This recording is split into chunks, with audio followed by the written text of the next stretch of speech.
Hi అండి, నేను మా అమ్మమ్మ ఛానల్ నుంచి ఈరోజు నేను చేసేది వచ్చి నువ్వుపప్పు కూర.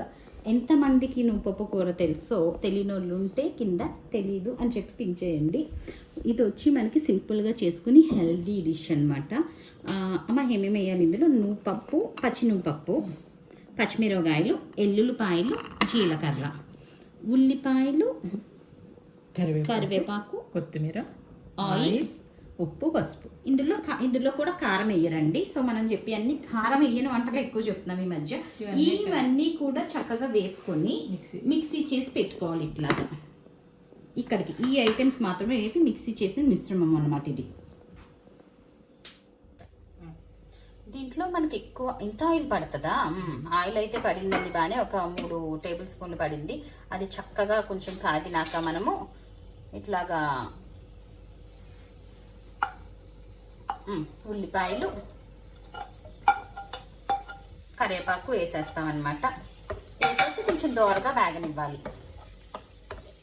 దోరగా ఏగిపోయిందండి ఉల్లిపాయ, మరీ ఎర్రగా కాదు, దోరగా ఏగింది. దీంట్లో మనం ఇందాక ఏపి పెట్టుకొని మిక్సీ చేసుకుని మిశ్రమాన్ని కలిపేయాలి.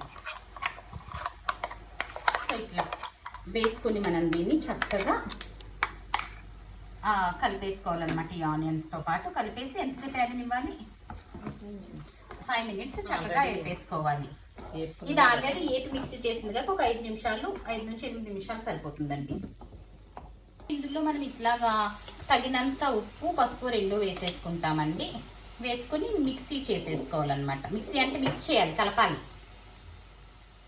సో ఇందులో ఇప్పుడు మనము ఒక చిన్న గ్లాసులో నీళ్లు పోసుకోవాలండి. ఆల్రెడీ మనం మిక్సీ కొట్టుకున్న దాంట్లోనూ దాన్ని కలిపేసి పోసుకున్నాం అనుకో, అది వేస్ట్ అవ్వకుండా ఉంటుంది, ఇందులో కలిసిపోద్ది అనమాట. చూసారు కదండి, చక్కగా ఉడికిపోతుంది అనమాట ఆయిల్ వేసాక. బట్ కలర్ మారుతుంది. అండ్ మనకు ఉడికిందని ఎలా తెలుస్తుంది అంటే ఆయిల్ బయటకు వస్తుంది అనమాట. మొత్తం ఉడికిపోయాక బోలంతా ఆయిల్ పోసాం కదా, ఆయిల్ బయటకు వస్తుంది. అదే మనకి కూర రెడీ అయిపోయిందని. సో నూనె తేలుతుంది చూసారు కదా, ఇలా నూనె తేలాక పైన కొత్తిమీర చల్లేసాము, అయిపోయింది అనమాట కర్రీ. ఎమ్మి ఎమ్మి నువ్వుపప్పు కూర ఇప్పుడు రెడీ అయిపోయింది అనమాట. నేను కూర్చొని చూస్తున్నాను, అమ్మ చేసింది. సో అందరూ కూడా ట్రై చేసి టేస్ట్ చేసి చెప్పేసేయండి ఎలా ఉందో. So that stay tuned. Thank you.